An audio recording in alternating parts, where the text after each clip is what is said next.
كل القلوب إلى الحبيب تميل ومعي بذلك شاهد ودليل. Bismillahirrahmanirrahim.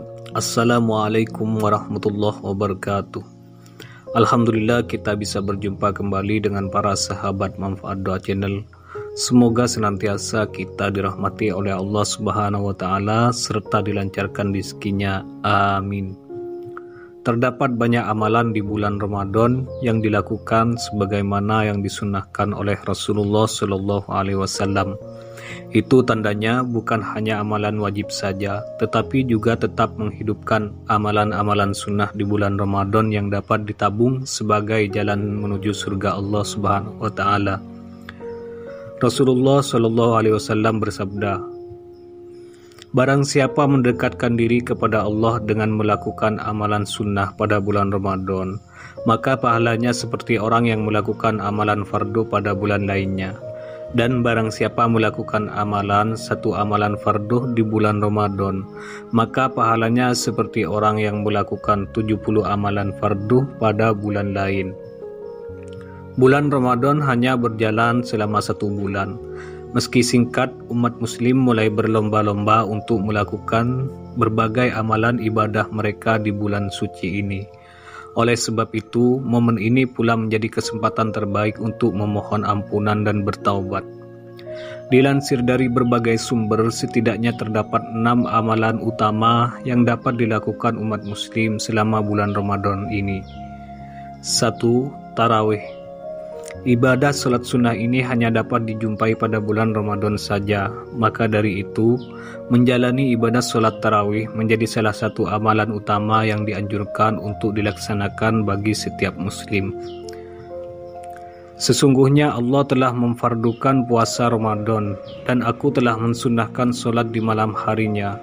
Karena itu, barang siapa berpuasa di bulan Ramadan dan salat di malam harinya karena iman dan mengharap pahala dan ridho dari Allah, maka keluarlah dosanya sebagaimana pada hari dia dilahirkan oleh ibunya. Hadis riwayat Bukhari, Muslim, Abu Daud, dan Tirmizi. Meskipun salat tarawih hukumnya sunnah, akan tetapi amalan ini menjadi utama karena hanya ada di bulan Ramadan saja. Tidak ada salahnya kamu menunaikan ibadah salat tarawih untuk menambah pundi-pundi pahala. Yang kedua, tadarus. Amalan utama selanjutnya adalah membaca Al-Quran atau menunaikan tadarus selama bulan Ramadan. Dengan menunaikannya, kamu tidak hanya mendapatkan pahala, tetapi juga mampu meningkatkan ketakwaan dan iman untuk menjalani ibadah puasa di bulan Ramadan. Dahulu malaikat Jibril senantiasa menjumpai Rasulullah Shallallahu Alaihi Wasallam pada setiap malam Ramadan dan selanjutnya ia membaca Al-Quran bersamanya. Hadis riwayat Bukhari. Segala bentuk amalan yang dilakukan di bulan Ramadan ini akan dilipat gandakan pahalanya. Dengan membaca 1 huruf dalam Al-Quran akan diberikan 10 kebaikan. Bahkan bagi yang belum lancar atau masih terbata-bata akan diberikan 2 pahala. Yang ketiga, iktikaf. Nah, selanjutnya adalah beriktikaf. Ini merupakan salah satu amalan yang dicontohkan oleh Nabi Muhammad SAW di bulan Ramadan. Maka dari beriktikaf supaya lebih mendekatkan diri kepada Allah Subhanahu wa Ta'ala. Jadi biasakan untuk beriktikaf setiap hari pada bulan Ramadan. Utamakan dikerjakan pada 10 hari terakhir bulan Ramadan. Aku pernah melakukan iktikaf pada 10 hari Ramadan yang pertama. Aku berkeinginan mencari malam Lailatul Qadar pada malam tersebut. Kemudian aku beriktikaf di pertengahan bulan. Aku datang dan ada yang mengatakan padaku bahwa Lailatul Qadar itu di 10 hari yang terakhir. Siapa saja yang ingin beriktikaf di antara kalian, maka beriktikaflah.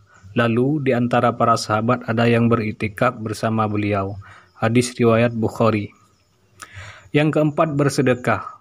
Bersedekah sebenarnya dapat dilakukan kapan saja. Akan tetapi bersedekah di bulan Ramadan akan terasa berbeda. karena kamu bisa bersedekah dengan memberikan iftar atau santapan berbuka puasa, dan juga sahir kepada orang-orang yang menunaikan ibadah puasa. Yang kelima, memburu malam Lailatul Qadar. Lailatul Qadar menjadi malam yang paling dinantikan bagi setiap umat muslim pada bulan Ramadan. Lailatul Qadar merupakan malam 1000 malam yang datang pada tanggal-tanggal ganjil di 10 hari terakhir pada bulan Ramadan. Karena pada malam Lailatul Qadar, setiap satu amalan yang dikerjakan akan lebih besar dibandingkan malam-malam lainnya di bulan Ramadan. Barang siapa melaksanakan sholat pada malam Lailatul Qadar karena iman dan mengharapkan pahala dari Allah, maka dosa-dosanya yang telah lalu akan diampuni. Hadis riwayat Bukhari. Maka dari itu, perbanyaklah ibadah dan amal selama bulan puasa, khususnya di malam-malam terakhir bulan Ramadan. Yang terakhir, perbanyak istighfar. Memperbanyak istighfar pada bulan Ramadan alias memohon pengampunan kepada Allah Subhanahu wa taala dengan tulus pada bulan Ramadan, insyaallah Allah Subhanahu wa taala akan memberikan pengampunan bagi dosa-dosa setiap hambanya.